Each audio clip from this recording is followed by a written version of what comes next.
पंचों, आप लोगों के सामने आज हम एक अपन कविता प्रस्तुत करत हई। देश में अशिक्षा के नाते कितना सबकर बहुत नुकसान भयल। सरकार भी सर्व शिक्षा अभियान के आधार पर लोगन के ई प्रेरित करत हो लगातार कि भैया ज़्यादा से ज़्यादा बाल बच्चन के जौन हुए शिक्षित बनावा। बाबा साहब अम्बेडकर भी यह बात के कहलन कि शिक्षित बनो, संगठित बनो और संघर्ष करो। शिक्षा के बिना कुछ भी होए वाला नहीं हो पंचों। तो साक्षरता अभियान पर एक कविता जो हुए हम आपन प्रस्तुत कैले रहे और आज भी आप लोगन के सामने प्रस्तुत करत हई कि केहू का दोष नहीं समय का फेरा हो। केहू का दोष नहीं समय का फेरा हो, जब्बे से जागा तबे से सवेरा हो। मनवा घुमाए रहल बन के परेता, बड़ा नुकसान भयल अबहों से चेता। आइल जरूरत है औंठा बढ़ौला, घरहू को उर्दी जंगेरे में नौले। औंठा का टीब बड़ा सस्ता बुझायल, महंगा मदरसा का जाब समझायल। बात रहल बिस्सा का बिगहा लिखायल, घर के परानिन के आगम खोटायल। कागज पढ़ावे बदे घरे घरे दौड़े। भैया एक गांव में 2-4 ठे पढ़वैया खाली रहत रहलन। कौनो कागज पत्तर चिट्ठी पाती आवे तो आदमी लेके दौड़ल उनके लगे जाए, भैया तई हमार पढ़ जाए, तई से हमें बताए दे, एक रास्ता बताए दे। वही बदे कहल गलो कि कागज पढ़ावे बदे घरे घरे दौड़ हो गई तरमी, घर ही में हो रहे गईले कचहरी में बन गेल बार। बिचवे में हो गई कागज कमार, अक्षर का ज्ञान नहीं बनल लड़ाका। हारल मुकदमा बा टुकुर टुकुर ताका। कहल कचहरी भवानी का डेरा हो, जब्बे से जागा तबे से सवेरा। औरतन के ऊपर अशिक्षा के कितना बुरा प्रभाव पड़ल हो। भारतीय संस्कृति में भैया राम और सीता का संबंध पति पत्नी का होला, लेकिन अज्ञानता के नाते ई कुल चीज समझ में बहुत कम आवाला।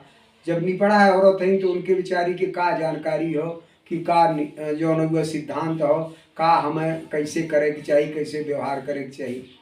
ओकर दुष्परिणाम का एक उदाहरण आप लोगन के देते ही कि गौए में देखीला गोटई के मेहर, गोटई से खाँव खाँव मीठ भयल देवर। आपन परानी का होला न ज्ञान हो, इज्जत का भौजी न देवर के ध्यान हो।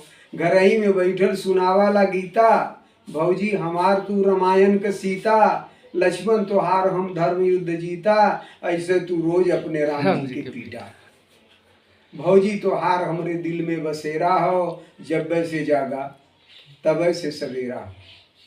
भैया पढ़वैयन पर जब निगाह गई हमार, तो पढ़वैये लोगन के विषय में भी हमें लिखे के पड़ल कि जे नहीं जानत हो ओके बदे सीखो, जे बा स्कूल धरे उहो कहाँ ठीक हो। नाव रहे कक्षा में हाजिरी सफर में, दिल का किताब खुले सिनेमा के घर में। गीत गावे फिल्मी उतान रहे सीना, नथुनिया ने हाय राम बड़ा दुख दीना। बड़ी संवेदनशील बात हो पंचो कि फीस बदे बाप ओहर बेचाला खर्ची। कौन बाप ना चाहे कि हमारा लड़का डिप्टी कलेक्टर हो जाए। पढ़ावे बदे तन मन धन ऋण मजूरी सारी चीज कई के बाप पढ़ावे के कोशिश कराला। फीस बदे बाप ओहर बेचाला खर्ची, जाय के परीक्षों में पहुंचावे पर्ची। तब्बो सनद में बा 3 खड़ी पाई। समझदार है आप लोग समझ ले 3rd डिवीजन। तब्बो सनद में बा 3 खड़ी पाई, और पुछले पर मुँह बनाई के कहें कि कठिन पर्चा गए आई। ते घेर लिए जिंदगी के बाद घनेरा हो, जब्बे से जागा तबे से सवेरा। ऐसे तमाम बात कितना गिनाई, ऐसे तमाम बात कितना गिनाई। मूर्ख न खाए सके आपन कमाई, चुगली और चाल चुल मूर्खे से होला। चतुर सज्ञान बना, ज्ञान नेत्र खोला। आज सब शिक्षा बा बहुते जरूरी, लड़का सयान नर नारी उम्र पूरी। आपन विकास कराए औरन के लेके, साक्षर बनावा सब नीक सीख दे के। गांव करी उन्नत त देश हित हुई, गांव करी उन्नत देश हित होई। हंसत बा विदेश तब विकास देख रोई। भास्कर भुलाए जिन जान के बखेरा हो, जब्बे से जागा तबे से सवेरा हो। जब्बे से जागा तबै से सवेरा।